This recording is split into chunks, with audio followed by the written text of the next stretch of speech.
ایک صحابی آئے، یا رسول اللہ میرا پڑوسی ہے، اس کی کھجور ایسے ٹیڑھی ہو کر میرے گھر میں چند اس کی شاخیں ہیں، ان پہ پھل لگتا ہے، وہ جو ٹوٹ کے گرتا ہے میرے بچے اٹھا لیتے ہیں، ہم غریب ہیں، وہ بھاگا بھاگا آتا ان کے منہ سے کھجور نکال لیتا ہے، اس کو کہیں کہ بچوں پر اتنی زیادتی نہ کرے۔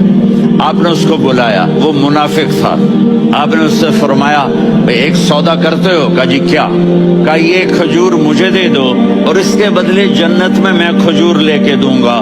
وہ کہنے لگا یا رسول اللہ یہ اصل میں میرے بچوں کو بہت پسند ہے، کوئی اور کھجور ہوتی میں دے دیتا، یہ تو میری معذرت ہے۔ وہ تو منافق تھا، اٹھ کے چلا گیا۔ ایک صحابی بیٹھے تھے،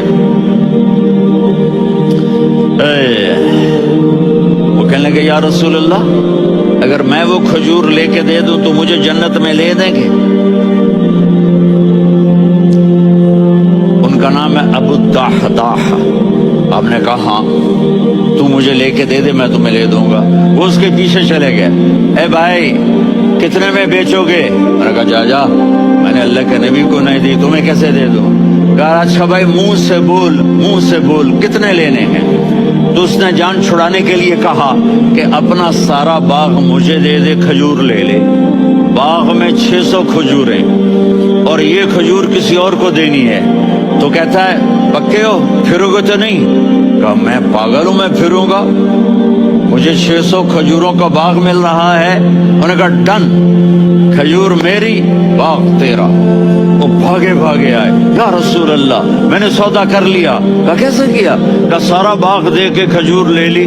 آپ نے کہا پھر میرا سودا بھی بدل گیا۔ کم من عدق رداح ودار فیاح لأبی الدحداح فی الجنہ۔ میرے ساتھی میں اپنی آنکھوں سے دیکھ رہا ہوں کہ اللہ نے تیرے لیے جنت میں ایک گھر نہیں محل بنا دیے، سینکڑوں، اور ایک باغ نہیں ہزاروں باغ تیرے لیے تیار کر دیے۔ یہ ہے ایمان کی نشانی، یہ ہے محبت کی نشانی۔